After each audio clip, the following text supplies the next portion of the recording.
జగన్ నిన్న కుటుంబాలని చీల్చే రాజకీయాలు వస్తాయి అనగానే రామోజీరావు గారికి తగిలింది. వెంటనే వాళ్ళు కార్టూన్ వేశారు. ఇది సంగతులు. ఇందులో షర్మిల వెళ్ళిపోతుంటే నాన్న అంటూ ఏడ్చుకుంటూ వెళ్ళిపోతుంటే పోండి నాకెవరు వద్దు గెట్అవుట్ అని, ఎవరు లేని అనాథను ఆఖరికి కుటుంబాలను చీల్చేస్తున్నారు అని అన్నారు అన్నటువంటిది.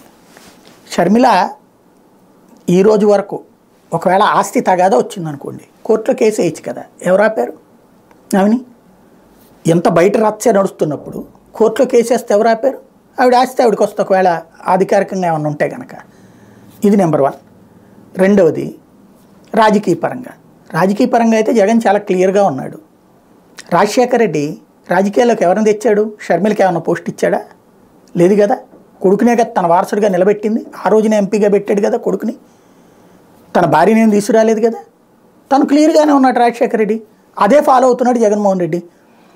3-4 కనుక కుటుంబంలో రాజకీయాలు చేయడం ప్రారంభిస్తే ఎట్లుంటుందో తెలంగాణలో కేసీఆర్ కుటుంబం ఫేస్ చేసింది. దానివల్ల పార్టీనే దెబ్బతింది. డిఎంకే వరుసగా ఎప్పుడు ఒకసారి వచ్చినోడు రెండోసారి రానటువంటిది అళగిరి స్టాలిన్ కొట్టుకుని సర్వనాశనం చేసుకుని పార్టీని రెండోసారి వరుసగా ఏఐడిఎంకే వచ్చింది. మొన్న అళగిరిని పక్కన పెట్టి వారసుడిగా స్టాలిన్ని మాత్రమే కన్ఫర్మ్ చేశాక అధికారంలోకి వచ్చింది. జేడీఎస్ చంకనాకిపోయింది కుటుంబ రాజకీయాల మూలంగా. చివరికి ఎటు కాకుండా భారతీయ జనతా పార్టీని బతిలాడుకుని పొత్తు పెట్టుకునే స్థాయికి దిగజారిపోయింది. మన చుట్టూ ఉన్నాయే సాక్ష్యాలు.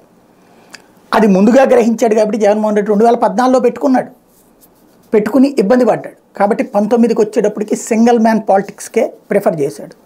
అది నచ్చకపోవచ్చు షర్మిలకి. కాంగ్రెస్ పార్టీలోకి వెళ్ళొచ్చు, ఆవిడ ప్రయత్నం ఆవిడ చేయొచ్చు, తప్పేం లేదు.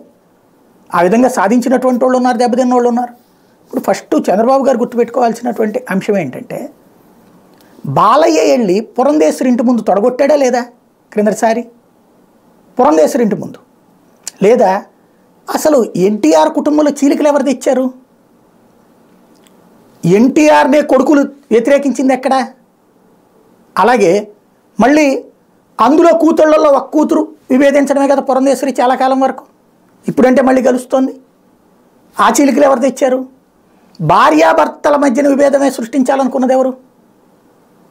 కాబట్టి ఆనాడైనా ఈనాడైనా సరే కుటుంబపు వ్యవహారంలో జోక్యం చేసుకునే చంద్రబాబు గారు తన కుటుంబం పటిష్టంగా ఉండేటట్టు చూసుకున్నారు. మిగతా వాళ్ళ కుటుంబాల్లో జాగ్రత్తగా ఇన్వాల్వ్ అయ్యి కెలుకుతున్నారు ఆయన.